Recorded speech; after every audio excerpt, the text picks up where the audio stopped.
ज्ञान मंत्र फिलहाल ये कहता है कि किसी भी एक्सेसिव इंट्राडे स्ट्रेंथ पर हल्के पोजीशंस रखे। सबसे बड़ा हेडविंड ये है कि क्या निफ्टी 50% टैरिफ्स को पचा पाएगा जो अगस्त 27 से लागू होने वाले हैं।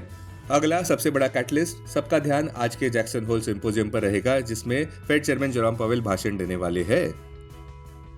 अपने दिन की शुरुआत समझदारी से करें। महत्वपूर्ण खबरें और दुनिया भर के स्टॉक मार्केट्स पर विश्लेषण के लिए इस वीडियो को अंत तक देखना न भूलें।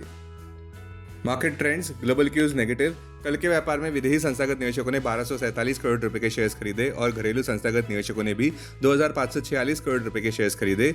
फिर भी आज निफ्टी के लिए सेंटीमेंट्स रिस्की रहने का अंदाजा है। मार्केट ब्रेथ न्यूट्रल या नेगेटिव रह सकती है। निफ्टी के टेक्निकल्स कुछ कंसोलिडेशन की ओर इशारा करते हुए अगस्त महीने के ऑप्शंस डेटा अनुसार निफ्टी की नियर टर्म ट्रेडिंग रेंज 24,000 से 25,500 के बीच हो सकती है। इंडिया विक्स जो कि फियर इंडेक्स है वो 11.37 लेवल्स पर नीचे गिर चुका है। लास्ट चेक पर यूएसडी आईएनआर 87.25 लेवल्स पर थोड़े ऊपर बढ़े। निफ्टी का पुट कॉल रेशियो 28 अगस्त एक्सपायरी के लिए 1.01 पर। बैंक निफ्टी का पुट कॉल रेशियो 28 अगस्त एक्सपायरी के लिए 0.71 पर। आज के लिए निफ्टी का आउटलुक, निफ्टी की अपसाइड सीमित रह सकती है, सावधानी बरतना जरूरी है बुल्स कैंप के लिए। अब आज की थीम पर ध्यान देते हैं। ऐसे लगता है कि निफ्टी पिछले 6 दिन की रैली के बाद कंसोलिडेट होता हुआ नजर आ सकता है।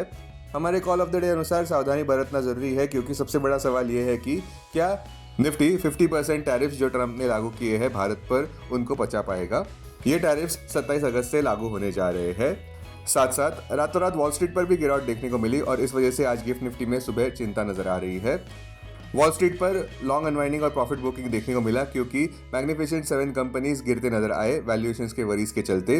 निवेशक इस बात से भी चिंतित नजर आए कि एफओएमसी मिनट्स अनुसार नियर टर्म इन्फ्लेशन यूएस में बढ़ता हुआ नजर आ रहा है। मोटा मोटी देखे तो wall street US president Trump के टैरिफ्स, फेडरल रिजर्व और इंटरेस्ट रेट पॉलिसी के बीच घिरा हुआ नजर आया। इसलिए अब सबका ध्यान फेड चेयरमैन जेरोम पावेल पर जाता है जो आज 22 अगस्त को अपनी अहम स्पीच देने वाले हैं जैक्सन होल सिंपोजियम में। संक्षेप में कहे तो निफ्टी में थोड़ा प्रॉफिट बुकिंग देखने को मिल सकता है स्लाइट ओवरबॉट टेक्निकल कंडीशंस के चलते। ज्ञान मंत्र ये कहता है कि एक्सेसिव इंट्राडे स्ट्रेंथ पर प्रॉफिट बुकिंग देखने को मिल सकता है आज के व्यापार में, चुस्त रहने की सलाह। अब टेक्निकली अगर देखें तो निफ्टी क्लोजिंग प्राइस 25,084, सबसे बड़ा इंट्राडे सपोर्ट निफ्टी के लिए 24,851 मार्क पर क्लोजिंग बेसिस अनुसार। इमीडिएट रेजिस्टेंस 25,163 मार्क पर क्लोजिंग बेसिस अनुसार। आज की ट्रेडिंग रेंज 24,850 से 25,200 के बीच हो सकती है, bias neutral. Bank Nifty closing price 55,755। Bank Nifty का सबसे बड़ा इंट्राडे सपोर्ट 55,200 मार्क पर। बैंक निफ्टी का सबसे बड़ा रेजिस्टेंस 56,200 मार्क पर। बैंक निफ्टी की आज की ट्रेडिंग रेंज 55,100 से 56,100 के बीच हो सकती है, बायस न्यूट्रल। स्टॉक मार्केट खबरों में कल के व्यापार में निफ्टी में एक अच्छा सेशन तो देखने को मिला। लगातार 6 ट्रेडिंग सेशन से निफ्टी ऊपर बढ़ रहा है और सबसे जरूरी बात यह कि साइकोलॉजिकल 25,100 मार्क के करीब पहुंच गया है। बैंक निफ्टी में थोड़ा अनइंस्पायरिंग सेशन देखने को मिला और स्लाइड अंडर परफॉर्मेंस भी देखने को मिला बेंचमार्क निफ्टी की तुलना में। बैंक निफ्टी का ऑल टाइम हाई 57,628.40 मार्क पर ही है। स्टॉक जो सुर्खियों में रहे, बीएसई, एंजल वन और बाकी कैपिटल मार्केट रिलेटेड स्टॉक्स में गिरावट देखने को मिली जब सेबी ने लॉन्गर एफएनओ टेनर्स पर इशारा किया। कॉनकॉर्ड बायोटेक शेयर्स 6% कल के व्यापार में ऊपर बढ़े जहां पे उन्होंने स्टॉक एक्सचेंज को इन्फॉर्म किया कि European good manufacturing practice EU GMP authorities ने पहला इंस्पेक्शन कैरी आउट किया उनके active pharmaceutical ingredient manufacturing facility Limbasi में। रियल एस्टेट स्टॉक्स कंसोलिडेट होते हुए नजर आए किंतु पॉजिटिव बायस के साथ जहां पे निफ्टी रियल्टी इंडेक्स 0.38% ऊपर रहा कल के व्यापार में।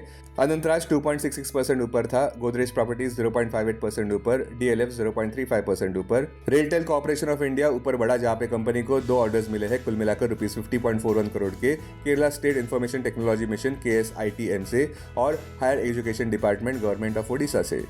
इनोवा कैपटैप कंसोलिडेट होता हुआ नजर आया जहां पे कंपनी ने कहा कि उनके सेफ्लास्पोरिन प्लांट बड्डी हिमाचल प्रदेश ने successfully United kingdom medicine and health products regulatory agency UK MHRA के इंस्पेक्शन को पार कर लिया है। अब डेरिवेटिव्स डेटा डैशबोर्ड पर ध्यान देते हैं। निफ्टी अगस्त futures last traded price 25,110, premium +27। Put call open interest ratio Nifty 28 अगस्त एक्सपायरी के लिए 1.01 पर। बैंक निफ्टी 28 अगस्त एक्सपायरी के लिए 0.71 पर। Maximum call open interest Nifty के लिए 26,000 और उसके बाद 25,500 स्ट्राइक प्राइस पर। बैंक निफ्टी के लिए maximum call open interest 57,000 strike price पर। Maximum put open interest Nifty के लिए 25,000 और उसके बाद 24,000 स्ट्राइक प्राइस पर। बैंक निफ्टी के लिए maximum put open interest 57,000 strike price पर। Futures one day highest open interest change पर ध्यान देते हैं। लॉन्ग बिल्डअप में Mankind, doctor Reddy's lab, Cipla. Short covering में PGEL, LTF, AB capital, Max health. Short buildup में BSE, MCX, Dabur. Long unwinding में Idea, HFCL, Angel one, GMR airport. आज stock जो एफएनओ बैन में है वो है PGEL, RBL बैंक। अब BSE डेरिवेटिव्स डेटा डैशबोर्ड पर ध्यान देते हैं। सेंसेक्स अगस्त futures last traded price 82,070, premium +69। Put call open interest ratio Sensex 26 अगस्त एक्सपायरी के लिए 1.14 पर, बैंक एक्स 26 अगस्त एक्सपायरी के लिए 0.68 पर। Maximum call open interest Sensex के लिए 85,000 स्ट्राइक प्राइस पर, बैंक एक्स के लिए 62,500 स्ट्राइक प्राइस पर। Maximum put open interest Sensex के लिए 79,000 स्ट्राइक प्राइस पर, बैंक एक्स के लिए 62,000 स्ट्राइक प्राइस पर। सेंसेक्स क्लोजिंग प्राइस 82,001, सबसे बड़ा इंटरडे सपोर्ट सेंसेक्स के लिए 81,200 मार्क पर क्लोजिंग बेसिस अनुसार, इमीडिएट रेजिस्टेंस 82,300 मार्क पर। आज की ट्रेडिंग रेंज 81,300 से 82,300 के बीच हो सकती है, bias neutral. Investments in security markets are subject to market risk. Read all the related documents carefully before investing. This content is purely for information and educational purpose only and in no way to be considered as an advice or recommendation.